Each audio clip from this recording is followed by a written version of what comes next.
Mini Jelly.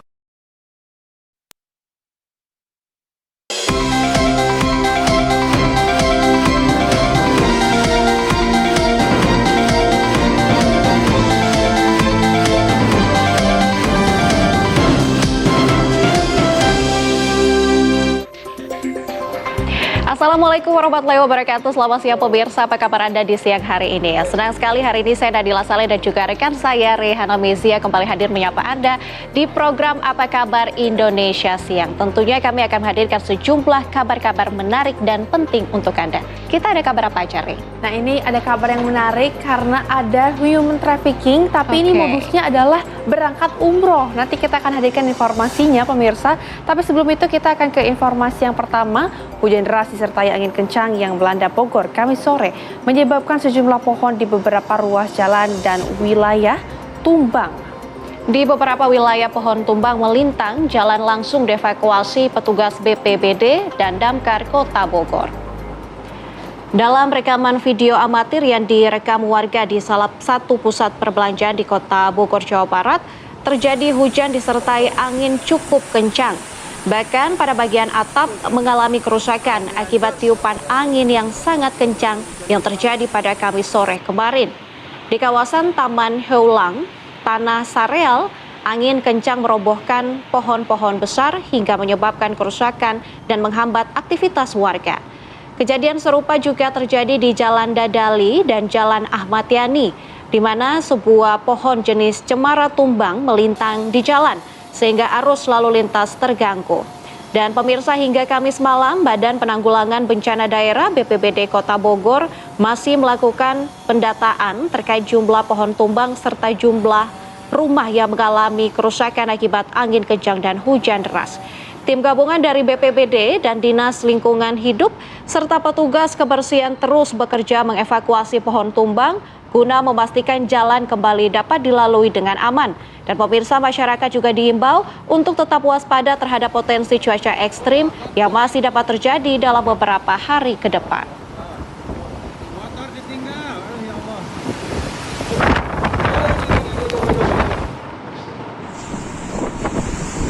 Pemirsa, angin puting beliung menerjang kawasan Kecamatan Lengkong, Kabupaten Nganjuk, Jawa Timur. Akibatnya rumah warga dan pohon tumbang serta bangunan sekolah dasar negeri 1 Lengkong alami kerusakan pada genteng.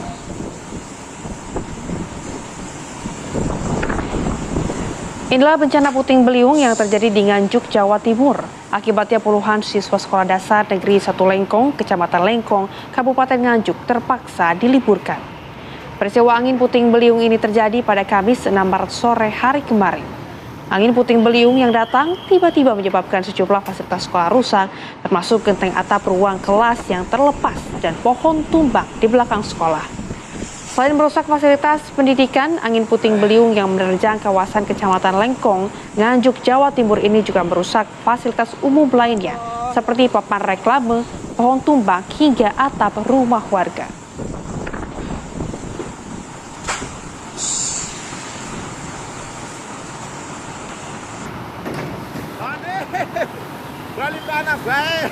Ya pemirsa, hujan deras dengan intensitas tinggi yang mengguyur wilayah Banjarnegara, Jawa Tengah pada Kamis sore membuat jembatan penghubung antar kecamatan Karangkobar dengan Kali Bening, Banjarnegara ambruk. Peristiwa ini pun sempat rekam oleh kamera milik warga. Dan pemirsa, beginilah video amatir milik warga saat air sungai meluap dan menerjang sebuah jembatan di Desa Kali Bombong, Kecamatan Kali Bening, Banjarnegara, Jawa Tengah. Derasnya aliran sungai akibat tingginya intensitas hujan pada Kamis sore di Banjarnegara mengakibatkan jembatan penghubung antar kecamatan Karangkobar dengan Kali Bening putus total hingga tak bisa dilalui kendaraan roda 2 maupun roda 4. Menurut Kabid Kedaduratan dan Logistik BPBD Banjarnegara, Andri Sulistyo, akibat terputusnya jembatan tersebut, warga sekitar harus melalui jalur penghubung utama antar kecamatan yang jaraknya cukup jauh. Dari video amatir yang beredar di media sosial, tampak derasnya air mengalir di jalan desa dan menerjang pemukiman warga. BPBD Banjarnegara pemirsa memastikan tidak ada korban jiwa yang ditimbulkan. Namun hingga kini pihaknya tengah menghitung kerugian akibat peristiwa jembatan putus dan banjir bandang yang menerjang di beberapa kawasan di Banjarnegara. Nah, banjir.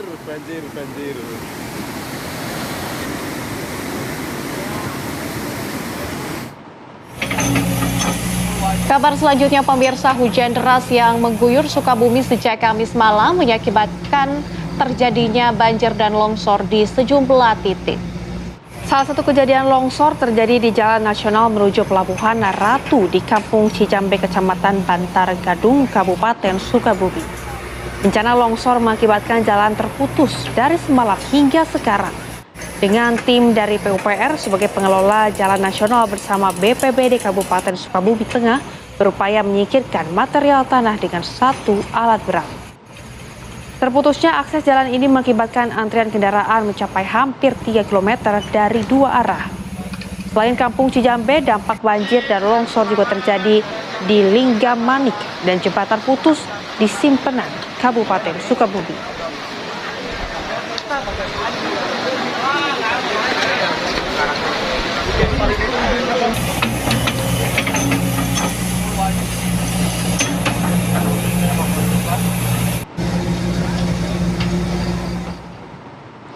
Dan lantas pemirsa, bagaimana kondisi Sukabumi setelah diterjang banjir dan tanah longsor? Kami sudah terhubung dengan reporter TV One Rizky Kustana yang akan mengabarkan untuk Anda.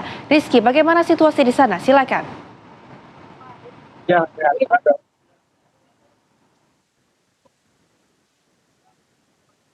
Bahkan Jagat, Desa Kecamatan Sekitar, Kabupaten Sana, dibata dengan panjang hampir 30 meter dan lebar mengalami ansok setinggi 4 meter sehingga akses dari Kabupaten Sukabumi menuju ibu kota. Panjang Kabupaten Sukabumi itu terputus total kedua arah. Ini memang diakibatkan dari curah hujan yang tinggi pada Kamis kemarin dari malam hingga sampai saat ini hujan masih terjadi di kawasan atau di Kabupaten Sukabumi, sehingga ada beberapa kecamatan, sedikitnya ada 16 kecamatan yang berada di Kabupaten Sukabumi dilanda bencana alam, longsor, dan banjir.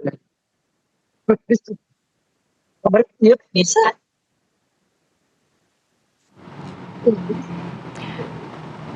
Baik, terima kasih Rizky mengabarkan langsung dari lokasi.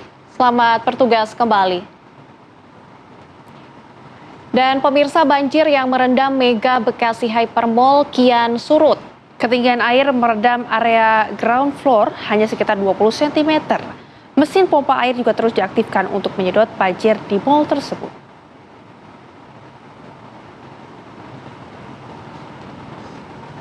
Tiga mobil yang terjebak banjir terlihat belum diambil pemiliknya. Dari area dalam, air juga terlihat terus mengalir ke arah luar. Banjir juga masih menggenang di area basement parkir mall. Mesin pompa air terus diaktifkan untuk menyedot banjir agar cepat surut. Sejumlah motor di area basement juga terpantau belum diambil pemilik. Sampai saat ini Mega Mall Bekasi masih tutup dan belum beroperasi karena listrik masih dipadamkan. Manajemen mall masih berupaya menyedot air yang membanjiri mall tersebut. Akibat banjir, selain kendaraan terendam, ada 600 tenan di lantai dasar yang terendam.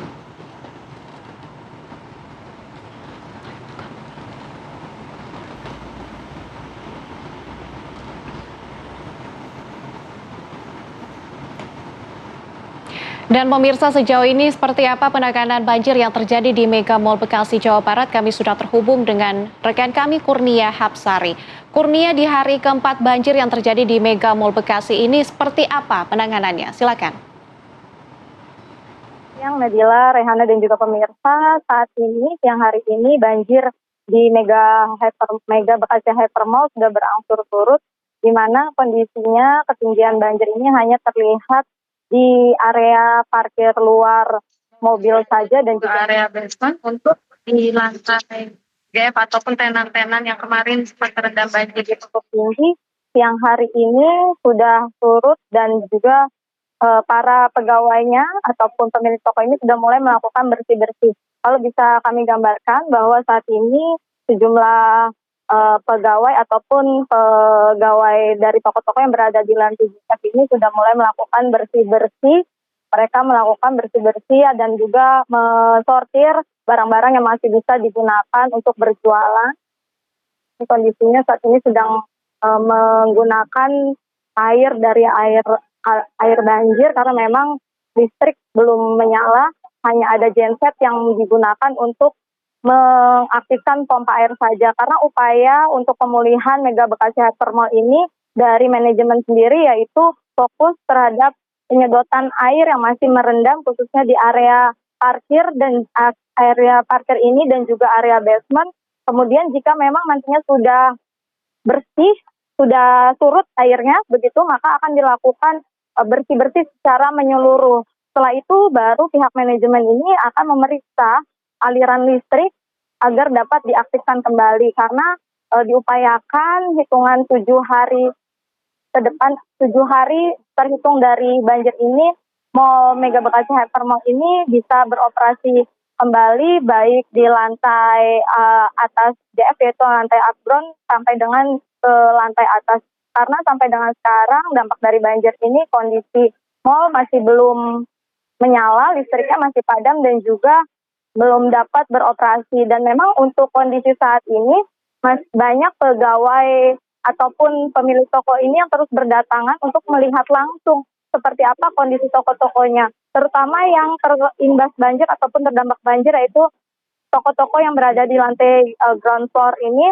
Mereka ini datang sejak pagi untuk melakukan evakuasi barang-barang dan juga untuk membersihkan toko-toko mereka karena banjir sudah mulai surut di lantai GF. Namun memang untuk semua pemilik toko ini tidak bisa langsung berbarengan masuk ke area dalam mall. Ini dijaga ketat oleh petugas.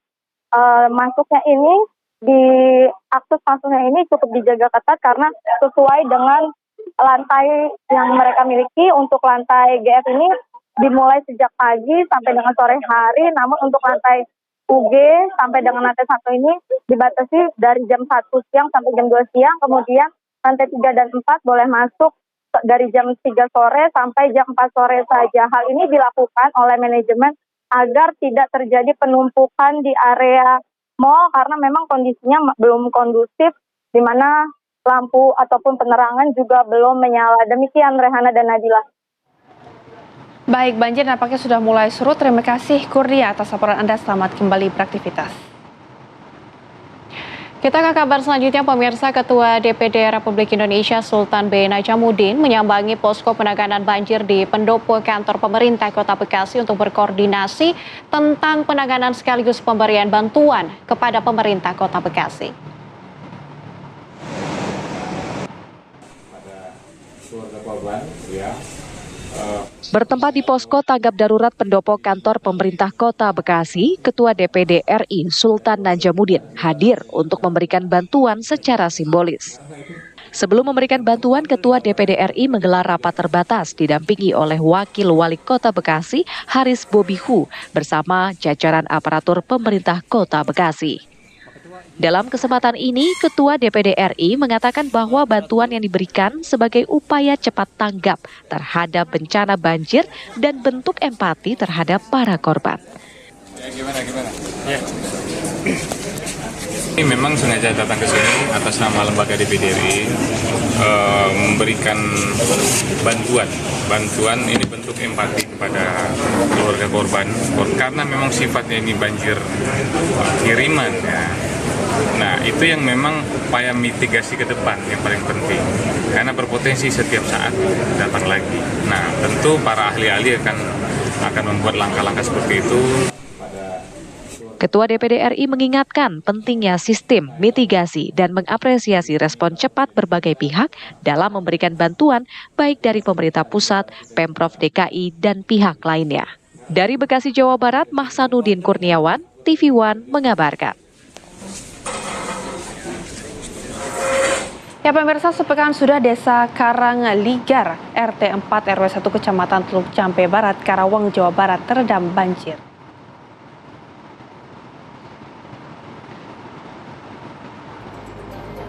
Dan kabar ini akan kami hadirkan saat lagi ya. Tetaplah bersama kami.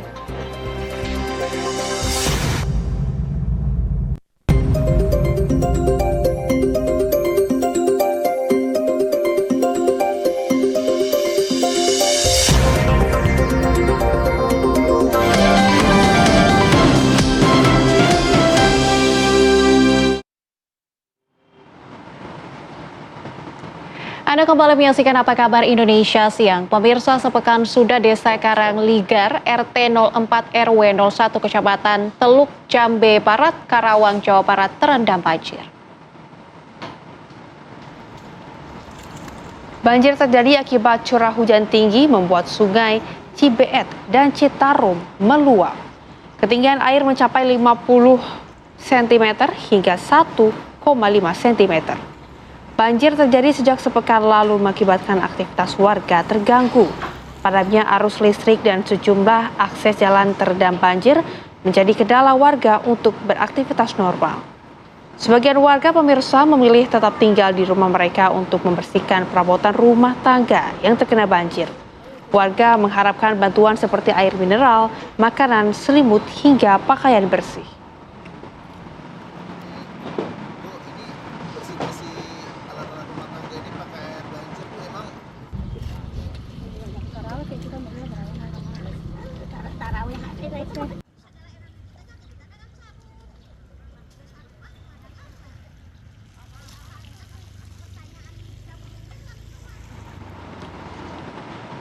Dan pemirsa, untuk memantau kondisi banjir di Karawang, kami sudah terhubung dengan reporter TV One Leo Chandra yang sudah siap mengabarkan untuk Anda. Leo, seperti apa kondisi banjir di Karawang? Silakan. Selamat siang, Nadila dan juga Rehana serta pemirsa TV One. Saat ini saya mengabarkan langsung masih di Desa Karanglinggar, Kecamatan Teluk Jambe Barat, Karawang, Jawa Barat. Di mana tepat di belakang saya ini merupakan Desa Karanglinggar RT 04 RW 01 yang informasinya, Nadila, ketinggian air ini masih stabil di 50 cm hingga beberapa jarak 100 meter dari lokasi kami mengabarkan, Nadila, ketinggian air itu mencapai 1,5 meter. Artinya, Nadila, bahwasannya di RT 04 RW 01 ini memang intensitas debit air ketinggian banjir ini masih tetap stabil di angka 50 cm. Namun ada hal yang berbeda, Nadila dan juga pemirsa. Di RT 03 RW 01 ini sempat kemarin itu terendam dengan ketinggian banjir hingga 2 meter. Dan sekarang untuk situasi terkini, Nadila, bahwasannya di RT 03 RW 01 ini sekarang sudah terpenuhi oleh lumpur yang memang ini menjadi sisa dari bekas banjir. Saya akan mengajak Nadila juga untuk melihat bagaimana situasi di salah satu rumah warga yang juga terdampak oleh banjir ini. Saya sudah bersama dengan, selamat siang Pak, dengan siapa Pak? Pak Joni. Oke, Pak, ini kita boleh sembari kita lihat rumah ya Pak ya? Ya, boleh. Pak, ini untuk kondisi terkini rumah Pak, ini banyak sekali alat-alat elektronik yang kemudian di atas meja Pak. Bagaimana Pak untuk kondisi alat-alat ini Pak? Ya, ini pada rusak semua gitu, alat-alat elektronik rusak semua, pakaian nggak ada yang nyisa gitu, habis semua. Oke. Nah, Pak, ini di rumah ini ada berapa anggota keluarga Pak? Ada 4. Ada 4. Oke. Nah, untuk kondisi keluarga sendiri Pak, bagaimana Pak? Apakah kemudian setelah banjir ini, apakah keluarga juga mengalami sakit Pak, seperti sakit kulit atau batuk pilek Pak? Seperti apa Pak? Ya, mengalami sakit gitu, sakit terutama sakit gatal-gatal perut gitu. Sama saya juga sama gitu, mengalami seperti itu. Oke, Pak, ini kan kemudian bisa dikatakan kondisinya tadi Bapak bilang udah rusak Pak. Nah, kemudian selanjutnya bagaimana Pak? Apakah ini Bapak akan perbaiki atau kemudian malah sebaliknya Pak? Bapak akan buang atau seperti apa Pak? Ya, kalau bisa ya mungkin diperbaiki gitu ya. Bagaimana ya, kalau langsung beli kita kan nggak mungkin gitu, soalnya harus butuh uang banyak gitu. Apalagi dengan kemarin sempat terganggu ya Pak untuk segala pekerjaan ya Pak, mengingat bahwasannya banjir ini kan baru surut beberapa hari, bahkan hari ini masih terlihat ada genangan lumpur ya Pak ya? Iya, kemarin sempat surut, terus datang lagi yang banjir yang lebih besar gitu. Ketinggiannya berapa Pak? Ketinggiannya sampai 3 meteran. 3 meter Iya. Pak. Oke Pak, ini kemudian apa harapan keluarga dan juga warga sekitar Pak setelah banjir ini surut Pak? Ya, mungkin harapan warga yang di sini ya di Kampung Pangasinan ini, Desa Karanglinggar, harapannya bagaimana pemerintah gitu ya, bagaimana carilah solusi gitu, bagaimana supaya orang sini nggak kebanjiran lagi gitu. jangan didiemin aja, jangan tidur aja gitu pemerintah gitu. Cobalah bangun terus, jangan diam aja. Masa kami ini kan manusia, masa nggak dilindungi gitu. Sedangkan hewan aja banyak yang dilindungi gitu. Dan informasinya bahwasannya di desa ini juga ini musiman ya Pak ya, maksudnya terjadi banjir ini udah cukup sering ya Pak ya, seperti itu ya? Cukup sering sekali. Ini banjir dari udah 19 tahun seperti ini. Dan tidak ada perubahan ya Pak ya? Enggak, sama sekali enggak ada perubahan sama sekali. Baik, siap. Terima kasih Pak Joni untuk mengizinkan kita untuk melihat kondisi rumah sebelah sini Pak ya, boleh Pak ya?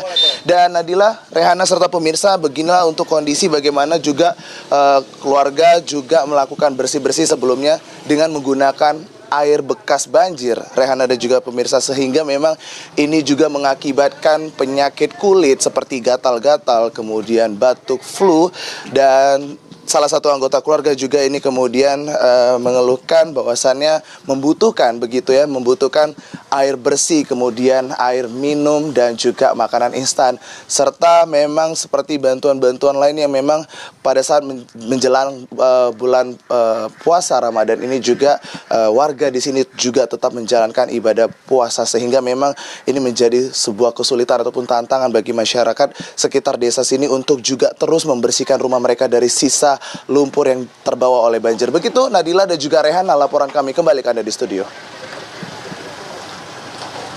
Iya. Baik. Terima kasih Leo Chandra atas laporan Anda langsung dari lokasi. Selamat kembali beraktivitas. Kita ke kabar selanjutnya, pemirsa. Gubernur Jawa Barat Deddy Mulyadi meninjau tempat wisata Hibis Fantasi Puncak pada Jumat pagi. Deddy Mulyadi berencana menertibkan peraturan gubernur tentang larangan konversi lahan. Ini sebelum dibangun apa? Kosong apa? Jumat pagi, Gubernur Jawa Barat Deddy Mulyadi mengunjungi tempat wisata Hibis Fantasi Puncak bersama dengan perwakilan anggota DPRD Provinsi dan Kabupaten Bogor. Dalam kunjungannya, Deddy Mulyadi langsung meninjau salah satu wisata yang berdekatan langsung dengan tebing. Tebing itu berdekatan dengan sungai yang membagi kawasan wisata perkebunan. Gubernur Jawa Barat berencana untuk merevisi peraturan gubernur yang sudah berlaku dan menyusun peraturan tentang pengalihan fungsi tanah di seluruh Jawa Barat. Oh, ini kan bangunan rumah makan, tapi peraturan gubernurnya adalah larangan alih fungsi lahan, areal pertanian, daerah resapan air, daerah aliran sungai, perkebunan, dan kehutanan. Sehingga karena ini sudah keluar Pergub, maka nanti tidak bisa lagi meminta rekomendasi Dinas Kehutanan dan Dinas Perkebunan Provinsi Jawa Barat untuk membuat izin pengelolaan hutan di luar peruntukan kepentingan kehutanan dan perkebunan. Kalau sudah yang terlanjur, gimana kan? Dievaluasi. Dicabut izinnya atau gimana? Dievaluasi. Kalau nyabut kan harus ada dasar hukumnya. Kan nggak ada pergubnya? Pergub nggak bisa nyabut yang terdahulu. Kan Pergub dikeluarkan hari ini, peristiwanya sudah terjadi yang lalu, kan gitu loh. Sebelumnya, Gubernur Jawa Barat Deddy Mulyadi memerintahkan pembongkaran tempat wisata Hibis Fantasi di Puncak Bogor, Jawa Barat pada Kamis kemarin. Keputusan ini diambil karena diduga ada pelanggaran izin penggunaan lahan yang jauh melebihi batas yang diberikan. Taman rekreasi yang dikelola oleh anak usaha BUMD Jawa Barat, Jaswita Lestari Jaya, telah mengantongi izin mengelola kawasan seluas 4.800 meter persegi. Namun faktanya, area rekreasi telah meluas mencapai 15.000 meter persegi. Dari Bogor, Jawa Barat, Eko Hadi, TV One mengabarkan. Ya pemirsa, pemerintah Provinsi Jakarta ini menyarankan bagi warga yang berada di Jakarta dan lokasi rumahnya ini merupakan lokasi yang rawan banjir untuk pindah ke rumah susun. Salah satu rusun yang disiapkan adalah Rusun Jagakarsa.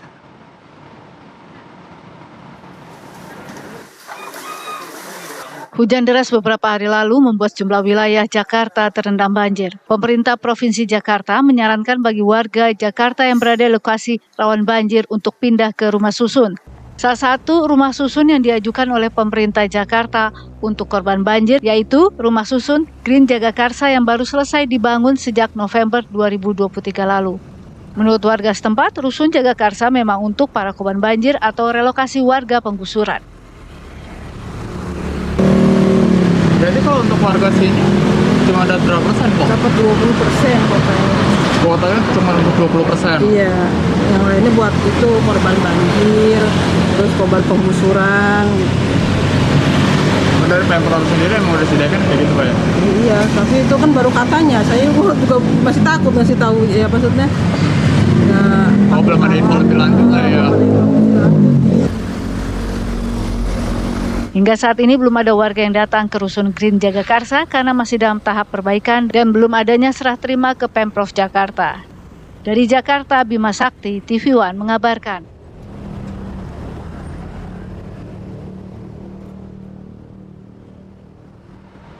Pemirsa, sidang lanjutan kasus pencemaran nama baik dengan terdakwa Razman Nasution kembali digelar di Pengadilan Negeri Jakarta Utara pada hari Kamis siang. Kami akan hadirkan informasinya sejenak, tetaplah bersama kami di Apa Kabar Indonesia Siang.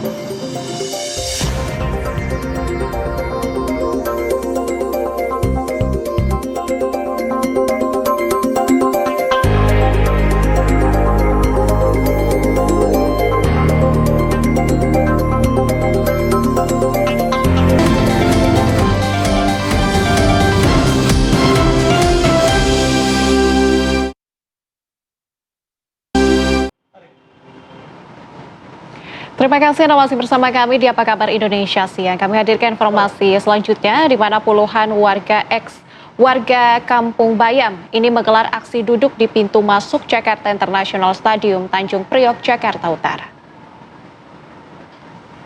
Mereka melayangkan protes karena tidak mendapatkan undangan dalam acara penyerahan kunci unit hunian Kampung Susun Bayam. Sebelumnya pemirsa, mereka menempati Rusun Nagrak dan Marunda sambil menunggu kepastian agar dapat menempati Kampung Susun Bayam. Pramono Anung berjanji mendengarkan keluhan warga tersebut dan mencari solusinya. Bahkan Kampung Bayam merupakan warga yang terdampak oleh pembangunan JIS.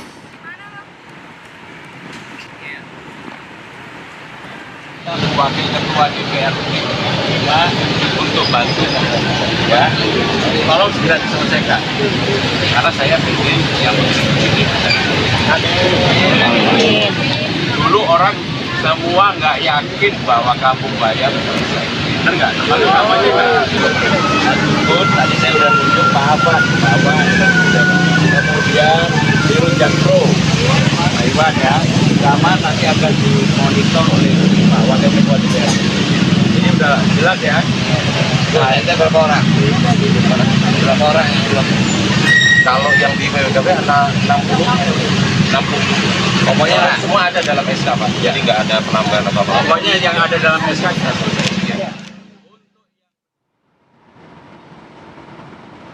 Kita hadirkan informasi lain untuk Anda pemirsa. Sidang lanjutan kasus pencemaran nama baik dengan terdakwa Razman Nasution kembali digelar di Pengadilan Negeri Jakarta Utara pada hari Kamis siang. Sidang berlangsung tertutup dengan pemeriksaan saksi Hotman Paris Hutapea sebagai pelapor. Sidang lanjutan kasus pencemaran nama baik dengan terdakwa Razman Nasution yang dilaporkan Hotman Paris Hutapea kembali digelar pada Kamis siang di Pengadilan Negeri Jakarta Utara. Sama seperti sebelumnya, persidangan dengan pemeriksaan saksi Hotman Paris ini digelar secara tertutup. Usai sidang, Hotman turut mengungkap sejumlah bukti yang disampaikannya ke majelis hakim. Bukti tersebut berupa bantahannya terkait dengan pelecehan seksual kepada Iklim Hakim pada Maret 2022 lalu. Iklim Hakim mengatakan saya itu di frame sama Razman. Saya tidak pernah mengatakan ada pelecehan. Itu semua kata-kata dari Razman. Dia katanya diteleponin terus, akhirnya datang dijanjikan pekerjaan, ternyata memang dibujuk dia di frame membuat kata-kata tuduhan ini. Ya, karena si Razman itu dendam sama saya gara-gara dia dipecat Richard Lee, saya dekat sama Richard Lee, dikiranya saya merebut klien. Di mata hukum, apapun chattingan kita, karena dia hanya pakai chattingan doang, kalau mau sama mau itu bukan pelecehan. Sementara itu, Razman Nasution mengatakan akan melaporkan Hotman Paris terkait keterangan palsu. Pertama saya sampaikan bahwa saudara Hotman Paris Hutapea kelabakan, kewalahan, stres dan tidak dapat menjawab secara sempurna. Betul nggak Pak? Terutama ketika clue-clue pertanyaan dari para tim hukum saya itu kewalahan dia. Melaporkan dia ke pihak yang berwajib karena memberi keterangan palsu. Ya, bagi saya sidang hari ini membuktikan bahwa saya menyebut dan tim hukum saya ada perbuatan itu. Apa itu? Perbuatan tindakan asusila. Diketahui sidang persidangan antara Razman dan Hotman telah berjalan sejak Desember 2024 dengan terdakwa Razman Nasution dan Iklim Hakim. Dakwaan jaksa penuntut umum Razman dan Iklima dinilai telah terbukti menyebarkan fitnah terhadap Hotman Paris Hutapea terhadap Iklim Hakim. Dari Jakarta, Dava Akbari, TV One mengabarkan. Terus tanggal 25 Februari. Pemirsa, pasca viralnya dugaan Pertalite oplosan di sejumlah SPBU di Kota Kendari, Sulawesi Tenggara, petugas gabungan turun langsung ke lokasi untuk mengambil sampel. Kami hadirkan informasi selengkapnya sesaat lagi. Tetaplah bersama kami.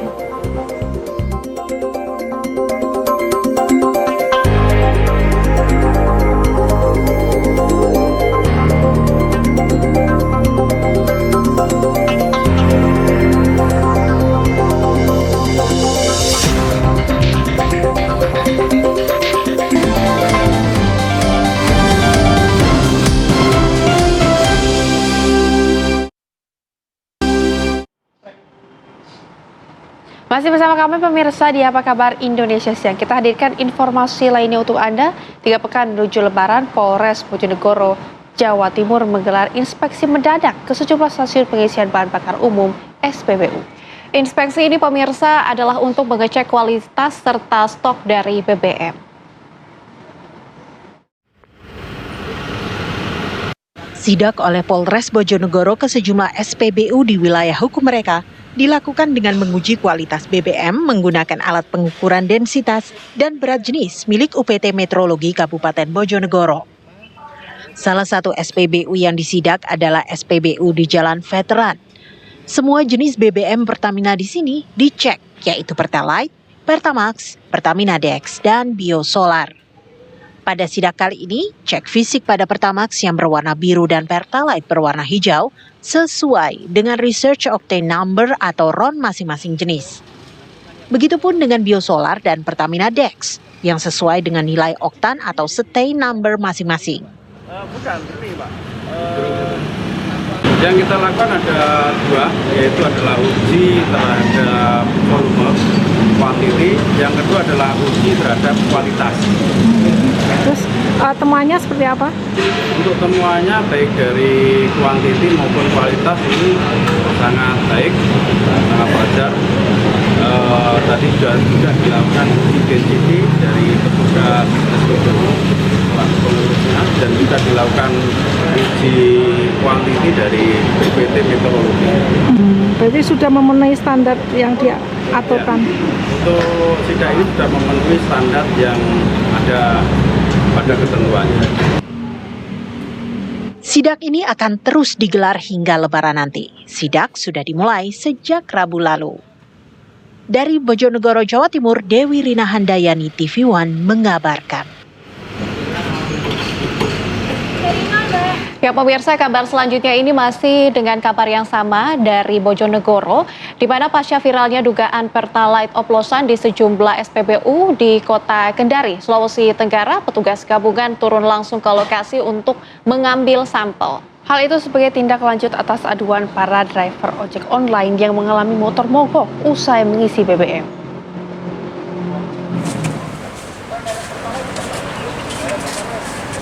Petugas gabungan dari Kepolisian Daerah atau Polda Sulawesi Tenggara bersama pihak Pertamina Patraniaga mendatangi sejumlah SPBU yang ada di Kota Kendari, Sulawesi Tenggara. Petugas mengambil sampel BBM untuk dilakukan uji lab pasca hebohnya Pertalite yang diduga oplosan. Sampel Pertalite yang telah diambil akan dilakukan pengujian laboratorium dan hasilnya nanti akan diinformasikan hingga tidak membuat kegaduhan di tengah masyarakat. Sales Branch Manager Pertamina Patraniaga Ferdi Fajrin menjelaskan secara visual kualitas Pertalite tetap terjaga dan secara density kondisi Pertalite telah memenuhi spesifikasi yang telah ditentukan oleh Dirjen Migas. Jadi kita bisa lihat jelas di sana bahwa secara visual kualitas Pertalite tetap terjaga. Kemudian tadi kita juga cek secara density Pak, di mana density-nya itu sesuai dengan pengiriman depot, di mana depot sudah melakukan uji spesifikasi juga, yang mana hasilnya adalah sesuai dengan spesifikasi yang ditetapkan oleh Dirjen Migas. Tidak banyak anak-anak di Pertamina Sarana. Sebelumnya, pada Selasa malam puluhan driver ojol mengeluhkan adanya Pertalite oplosan yang diduga berasal dari stasiun pengisian bahan bakar umum atau SPBU di Kota Kendari, Sulawesi Tenggara. Apa ini Pertalite? Aduh, mogok. Para ojol ini menguras isi tangki motor mereka karena diduga SPBU telah menjual Pertalite oplosan. Hal itu diketahui setelah puluhan ojol mengalami motor mogok secara bersamaan. Menurut ojol, Pertalite tersebut diduga bercampur dengan thinner atau bahan pelarut cat karena baunya yang sangat menyengat seperti sampah. Mereka pun rela menguras seluruh isi tangki motor untuk mengganti bahan bakar yang baru. Dari Kendari, Sulawesi Tenggara, Erdika Mukdir, TV One mengabarkan. Pertalite begini Pak. Pertalite kayak dengan oli. Kayak dicampur. Ya pemirsa, bagaimana peristiwa dugaan adanya Pertalite oplosan ini bermula? Kami sudah terhubung dengan Romi Bahtiar, Senior Supervisor Communication and Relation Pertamina Patra Niaga Regional Sulawesi. Pak Romi, selamat siang Pak. Ya, selamat siang Mbak Nadira, Mbak Rehana. Ya, Pak Romi, bagaimana dugaan adanya Pertalite ini bermula Pak? Baik Mbak, terima kasih sebelumnya. Jadi kami sampaikan kejadian ini bermula pada saat tengah malam hari di hari Selasa ya, di salah satu SPBU, dan kita temukan melihat dari beberapa video viral juga yang memang pada waktu itu driver ojol, pemotor ojol itu yang sempat viral, sehingga kami langsung juga menerjunkan tim untuk melihat dan juga mengecek sampel BBM yang ada di SPBU tersebut. Itu Mbak. Baik, Pak, ini mungkin bisa dijelaskan awal mulanya ada aduan dari konsumen ini seperti apa keluhannya Pak? Ya, jadi kalau kami terima keluhan dari para ojol ini adalah keluhannya timbul bau yang menyengat, sehingga pada saat malam hari itu belum bisa dipastikan apakah merusak mesin motor atau tidak gitu. Dan pada malam itu sebetulnya kita juga sudah melakukan pengecekan secara langsung dengan melibatkan tim QC terkait di Depot Pertamina Kendari, dan ditemukan hasilnya bahwa memang sebetulnya BBM tersebut adalah masih on spec, seperti itu Mbak. Oke, Pak Romi, apa langkah konkret yang diambil oleh pihak Pertamina Niaga ini untuk menangani keluhan yang disampaikan oleh warga ini, Pak?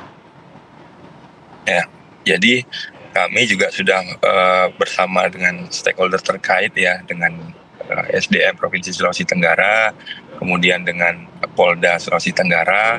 Pada saat keesokan harinya, pagi harinya itu kami melakukan pengecekan bersama ke SPBU. Nah, di situ kami mengecek density-nya, kemudian suhu, dan juga dari sisi warna itu semua on spec gitu. Dan kemudian di keesokan harinya pun kami juga melakukan pengecekan sampel BBM di Depot Pertamina Kendari, dan ditemukan bahwa hasil pengecekan itu masih on spec juga Mbak, seperti itu. Baik Pak, ini sudah sejauh mana dan juga di beberapa lokasi Pak sampel untuk BBM dilakukan uji penelitian ataupun uji lab tersebut di mana Pak? Ya, jadi pengujian lab tersebut juga kan sebetulnya sudah dilakukan oleh dinas terkait ya, dan ini Pertamina juga melakukan QC, quality control terhadap BBM yang masuk dari kilang Pertamina menuju ke Depot Kendari, itu sudah melalui berbagai macam quality control, sehingga bisa kita sampaikan bahwa produk yang kita jual ini adalah on spec, seperti itu. Baik Pak, terima kasih sudah bergabung bersama dengan kami di Apa Kabar Indonesia Siang, dan juga terima kasih atas informasinya. Selamat kembali beraktivitas. Siang, dan pemirsa, sejumlah kabar penting menarik lainnya masih akan kami hadirkan untuk Anda sesaat lagi. Tetaplah bersama kami.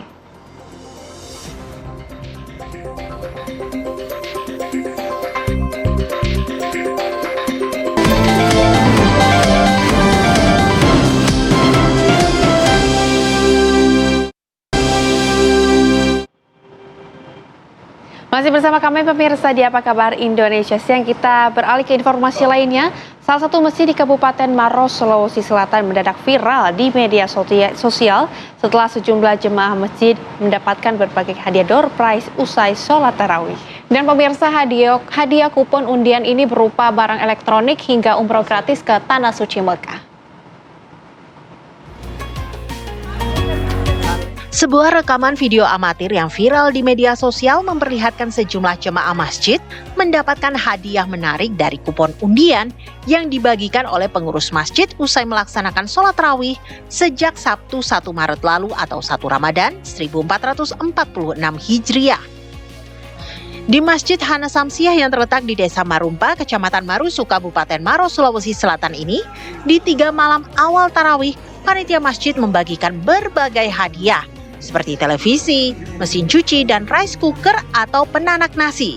Setiap malam tarawih, panitia masjid membagikan sebanyak ratusan kupon undian kepada jemaah. Selain itu, panitia juga menyediakan hadiah lainnya seperti umroh gratis untuk jemaah yang beruntung, seperti Ramadan sebelumnya. Namun pihak panitia masjid masih menutup rapat-rapat kapan hadiah umroh itu akan diundi. Kegiatan ini merupakan berbagi rezeki yang sudah dilakukan sejak tahun lalu oleh pendiri Masjid Hana Samsiah. Setelah pembagian hadiah ini viral di media sosial, jemaah masjid tersebut semakin bertambah. Kalau tahun lalu itu dari mulai Ramadan hari pertama sampai Lebaran itu umroh gratis, setiap malam diundi 1 nama. Jadi total semua harusnya 30, cuman karena pada saat Lebaran beliau tambahkan lagi 2 orang. Jadi total semua 32 orang yang diberangkatkan gratis tahun lalu. Iya, Ibu, saya lihat ini juga ada viral, Bu. Tak hanya umroh juga, Bu. Barang-barang elektronik juga ya, ada hadiah juga. Itu tahun ini sekarang. Jadi tahun ini ada dibagi juga untuk hadiah-hadiah seperti elektronik seperti kulkas, terus TV, mesin cuci, rice cooker, dan lain-lain. Masjid Hana Samsiah mulai berdiri pada 2023. Bangunannya terdiri dari 2 lantai dengan daya tampung jamaah sekitar 400 orang. Setiap jamaah yang melaksanakan sholat tarawih akan mendapatkan 1 kupon yang akan diundi untuk mendapatkan hadiah menarik. Dari Maros, Sulawesi Selatan, Wawan Setiawan, TV One mengabarkan.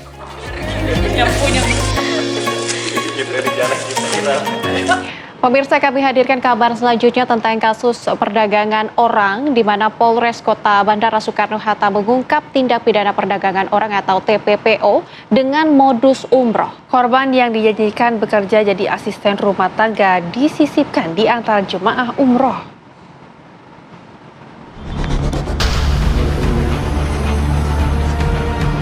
Satuan Reserse Kriminal Polresta Bandara Soekarno-Hatta menggerebek sebuah perusahaan travel dan umroh yang memberangkatkan sejumlah orang dengan menyelundupkan mereka di antara jemaah umroh. Para korban dijanjikan untuk menjadi asisten rumah tangga di Arab Saudi. Ini juga. Dia juga. Yang ini siapa? Ini diberangkatin untuk kerja juga. Dek, ada lagi karyawan di atas? Jadi mereka kalian karena apa itu? Jamaah ada jamaah? Nama sendiri kan gitu Bang. Jadi nah kalau sebenarnya kalau untuk urusan kerja saya tuh nggak tahu, ya kan? Saya tuh nggak tahu kalau untuk urusan kerja. Cuma intinya ketika sekarang nih Bang bilang nggak tahu ya? Nggak terus ini bilang ya kan? Kalau apa ini dia cuma beli tiket aja, ya kan? Cuma beli tiket aja nggak pakai atribut travel kayak gitu, ya kan? Itu dieditin aja. Kayak gitu. Jadi ya udah. Ini yang 5 ini sama yang 1 itu tadi itu. Jujur aja, udah mau lebaran. Iya Bang. Terus deh kalau nanti kita minta keterangan Bapak yang sebenar-benarnya, tolong kita dibantu. Polisi juga menggerebek sebuah perusahaan PJTKI yang terkait dengan dugaan tindak pidana penjualan orang ini. Ibu bertiga aja. Berapa orang lagi di sana Pak? Berarti sebagian udah berangkat tuh. Saya tadi kita dapat. Nggak juga. Kita dapat informasi kan 4 orang masih tinggal di sana pas berangkat. Nggak juga, maksudnya 1 itu kan tamu. 1 tamu. Berarti masih ada 3 orang lagi di sana. Kapan itu bisa ditambahin Pak? Belum tahu Pak, saya kan belum kan foto orang gitu. Oh, Bapak kok program ya? Oh, yowes, kalau gitu. Kita cek sana dulu, Pak ya. Oh, Biar saya kasih masuk ke panca, biasa saya join ke panca. oh iya, sekalian HP-nya saya amankan dulu, Pak. Dari penggerbekan ini, total polisi menangkap 7 tersangka untuk kasus TPPO dengan modus penyelundupan korban di antara jemaah umroh. Dari 7 tersangka, 3 adalah perempuan dan 4 pria dengan berbagai peran. Peran mereka diantaranya adalah mengiming-imingi korban dengan gaji besar hingga mengantar korban ke bandara. Belakang aja, posisinya di dulu. Hasil keterangan sementara dan kemudian berdasarkan bukti-bukti yang kita sudah peroleh, bahwasanya tersangka ini sudah memberangkatkan sebanyak 4 orang korban. Dan aksinya sudah dilakukan dari tahun 2024 akhir. Kemudian tertangkap oleh Satuan Reskrim Polres Bandara pada tanggal 10 Februari 2025. Dan untuk mengetahui bagaimana kronologi kejadiannya, pemirsa, kami sudah terhubung di siang hari ini dengan Kompol Yandri Wono selaku Kasat Reskrim Polresta Bandara Soekarno-Hatta. Pak Yandri, selamat siang. Ini bagaimana polisi bisa membongkar kasus ini? Silakan. Selamat siang Mbak Nadila dan Mbak Rehana. Dapat disampaikan bahwasanya Satuan Reskrim Polresta Bandara Suta pada bulan Februari 2025 bersama juga dengan rekan-rekan dari Imigrasi dan BP3MI Provinsi Banten, kita telah berhasil melakukan pencegahan terhadap 127 pekerja migran yang kemudian akan berangkat ke luar negeri. Dari pencegahan tersebut, kita berhasil menetapkan 10 orang tersangka, di mana dari 10 orang tersebut, 7 sudah berhasil kita lakukan upaya paksa berupa penangkapan dan juga penahanan, dan 3 orang lainnya saat ini masih kita lakukan pengejaran. Dari 7 tersangka yang sudah kita tangkap dan tahan, ada 3 tersangka yang kemudian menggunakan modus baru, yaitu korban yang akan diberangkatkan ke luar negeri digabungkan dengan jemaah yang akan melaksanakan umroh.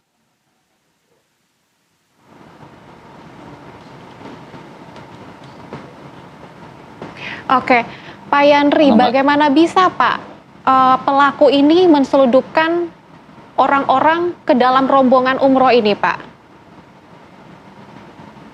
Dari hasil keterangan para tersangka yang kita amankan ada 3 orang, mereka semua bekerja sebagai karyawan di travel umroh tersebut. Kemudian korban yang mereka sisipkan di antar jemaah, mereka berikan semua atribut selayaknya seorang yang kemudian akan berangkat umroh, seperti misalnya pakaian, kemudian ID card, Siskopatu, kemudian buku kuning, dan juga visa, yang kemudian saat ini masih dilakukan pendalaman bagaimana dan caranya mereka dapatkan dan palsukan. Baik, Pak Yandri, ini lantas bagaimana untuk profil orang-orang yang akan diselundupkan di dalam rombongan umroh tersebut, Pak? Ya Mbak, putus-putus Mbak. Iya, baik. Untuk profil orang-orang yang akan diselundupkan dalam rombongan umroh tersebut, ini seperti apa Pak background-nya?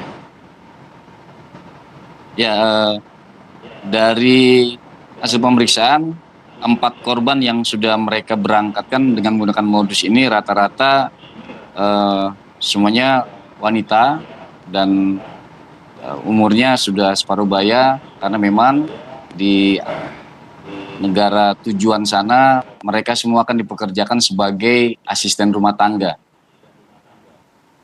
Oke, Pak Yandri, apakah ini sudah beberapa kali terjadi namun baru kali ini terbongkar, ataukah ini memang baru pertama kali terjadi modus seperti ini, Pak? Modus menyelipkan korban di antara jemaah yang akan melaksanakan ibadah umroh baru pertama kali ini berhasil kita ungkap. Namun berdasarkan keterangan dari para pelaku, mereka melakukan aksinya dari tahun 2024. Baik, Pak Yandri, ini ke depannya akan seperti apa Pak? Mungkin untuk mencegah dan juga untuk penanganannya sendiri. pencegahan tentunya kami khususnya di wilayah hukum Polresta Bandara Suta ada beberapa instansi yang kemudian bersama-sama ya untuk melakukan pencegahan antara imigrasi, BP3MI dan Kementerian Ketenagakerjaan. Kita tentunya akan berkoordinasi aktif ya kemudian untuk memberikan edukasi kepada ya perusahaan travel umroh dan juga tentunya masyarakat terkait bahayanya ya, kita bekerja kemudian ke luar negeri tanpa melalui prosedur yang benar. Seperti itu, Mbak. Baik Pak Yandri, terima kasih banyak sudah berkenan untuk terhubung bersama kami. Selamat beraktivitas kembali, Pak. Terima kasih Mbak Nabila dan Mbak Rehana. Selamat beraktivitas. Ya, baik pemirsa, belum meratanya akses fasilitas kesehatan di Indonesia tergambar jelas pada apa yang terjadi di Desa Rate, Kabupaten Polewali Mandar, Sulawesi Barat. Kami akan hadirkan informasinya saja, tetaplah bersama kami di Apa Kabar Indonesia Siang.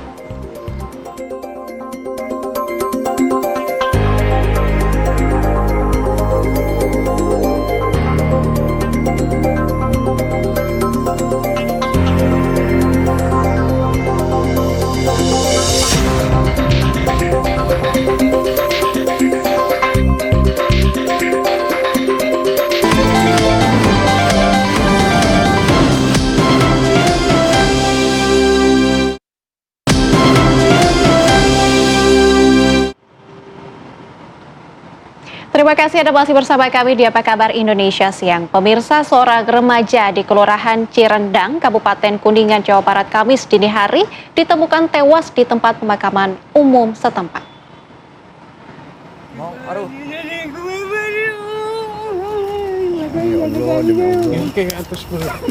MH, remaja naas tersebut ditemukan orang tuanya sudah dalam kondisi meninggal dunia.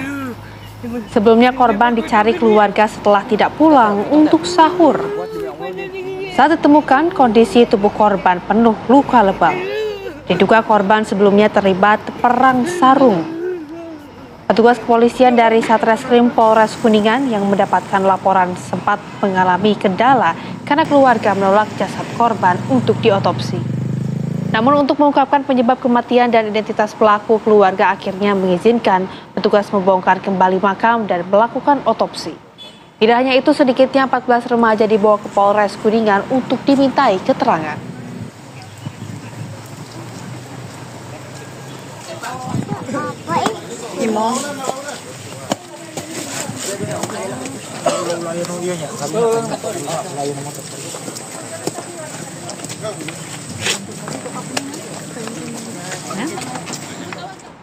Pemirsa, seorang oknum anggota polisi di Labuhan Batu, Sumatera Utara diduga melakukan penganiayaan terhadap seorang penderita ODGJ, orang dalam gangguan jiwa. Pemicunya adalah pelaku kesal lantaran sepeda motor miliknya dibakar korban.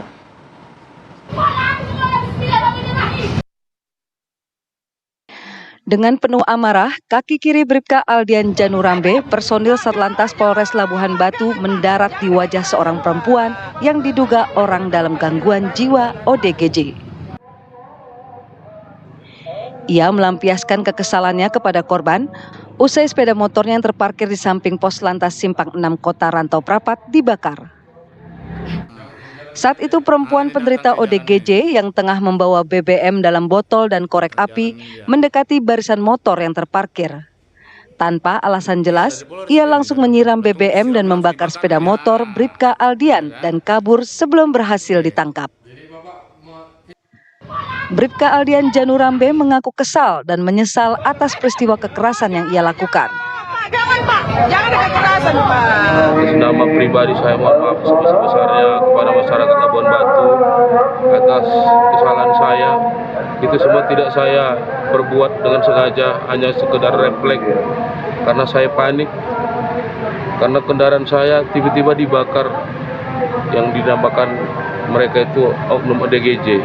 Tapi yang saya bingung kenapa sampai ada bensin dan mancis yang dibawa sama ODGJ itu. Kasus penganiayaan dan pembakaran motor ini dalam proses penyelidikan pihak Propam Polres Labuhan Batu. Sementara perempuan ODGJ, sepeda motor dan sisa BBM telah diamankan di Polres Labuhan Batu. Dari Labuhan Batu, Sumatera Utara, Edi Syahputra, TV One mengabarkan. Pemirsa, belum meratanya fasilitas layanan kesehatan di Indonesia ini tergambar jelas pada apa yang terjadi di Desa Rate, Kabupaten Polewali, Mandar, Sulawesi Barat. Ya, bagaimana tidak, untuk bisa mencapai puskesmas terdekat ibu hamil harus ditandu sejumlah tetangga sejauh 20 km melalui medan menantang rombongan, bahkan sampai harus berbuka puasa di tengah perjalanan.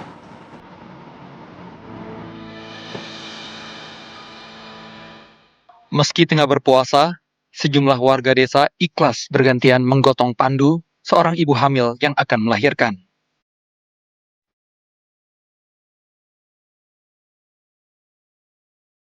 Sang ibu didiagnosa tidak bisa melahirkan secara normal sehingga harus menjalani operasi sesar di rumah sakit.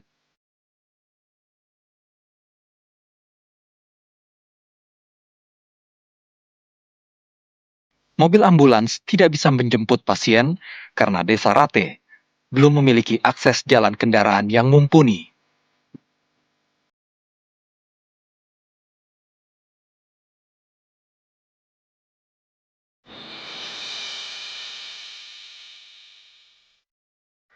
Pasienlah yang terpaksa mendatangi jalan raya terdekat, di mana ambulans menunggu untuk membawanya ke rumah sakit.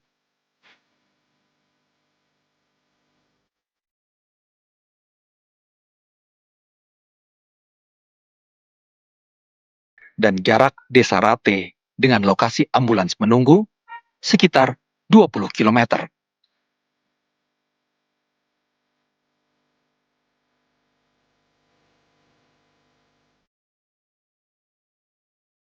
Sepanjang jarak itu, medan seperti inilah yang harus dilalui warga Desa Rate sambil memikul sang ibu hamil. Terpaksa harus menandu pasien atas nama Kurniati untuk menuju ke puskesmas terdekat dengan jarak kurang lebih 20 kilo.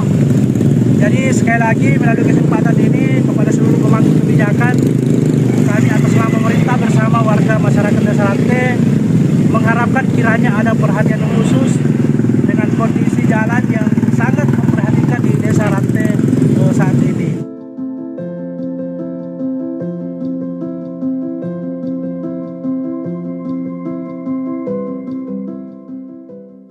Begitu jauhnya jarak yang harus ditempuh rombongan pemandu ibu hamil ini sampai harus berbuka puasa di tengah perjalanan, yaitu di tengah hutan dengan makanan seadanya.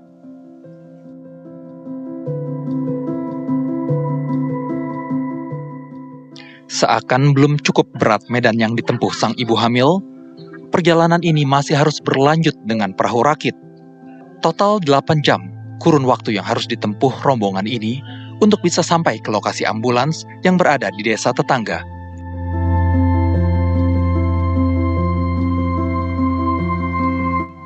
Dari Polewali Mandar, Sulawesi Barat, Tamrin, TV One mengabarkan.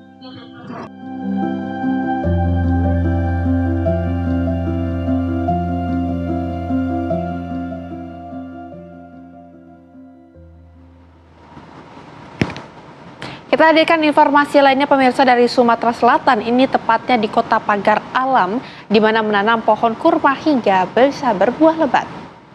Jenis pohon kurma yang ditanam adalah kurma dengan jenis varietas KL1 sejak 4 tahun lalu.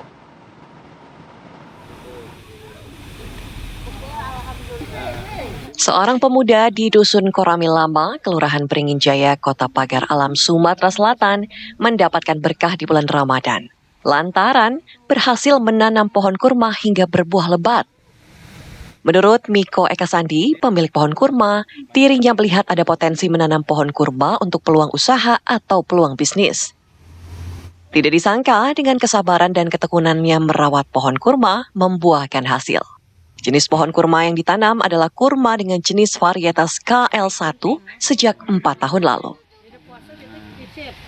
Kurma ini? Kalau yang saat ini yang di hadapan kita saat ini jenis KL1. Kurma ini pengembangan atau hasil silangan dari pohon kurma jenis Barhe dengan Tunisia yang sering kalau di pasar yang masih ada tangkainya itu. Miko Eka Sandi menjual 15 biji kurma muda seharga Rp50.000. Tak heran jika masyarakat setiap harinya selalu memenuhi kebun kurma miliknya, bukan hanya warga Kota Pagar Alam yang datang, namun ada juga yang datang dari provinsi lain, seperti Provinsi Bangka Belitung, Jambi, Bengkulu, Lampung, dan dari kota lainnya. Dari Pagar Alam Sumatera Selatan, Kiki Habibi, TV One, mengabarkan. Kami hadirkan kabar selanjutnya dari mancanegara, di mana pemirsa Masjid Nabawi di Madinah ini menyediakan 220 porsi makanan untuk berbuka puasa bagi para jamaah. Kesibukan terlihat sebelum waktu berbuka puasa. Para petugas membawa makanan yang akan dibagikan kepada jemaah yang berada di Masjid Nabawi. Persiapan untuk berbuka dilakukan 1 hingga 2 jam sebelum berbuka.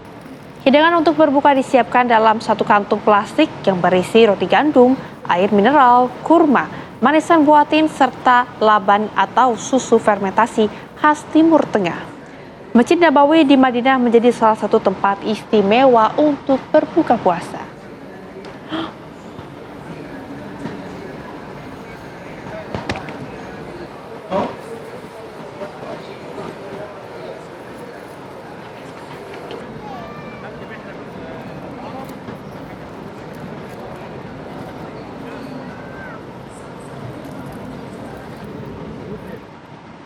Pemirsa, informasi tadi juga sekaligus menutup jumpa kita di Apa Kabar Indonesia Siang. Saya Rehana Mezia dan juga saya Nadila Saleh mewakili kru yang bertugas pamit undur diri. Terima kasih atas perhatian Anda. Sampai jumpa.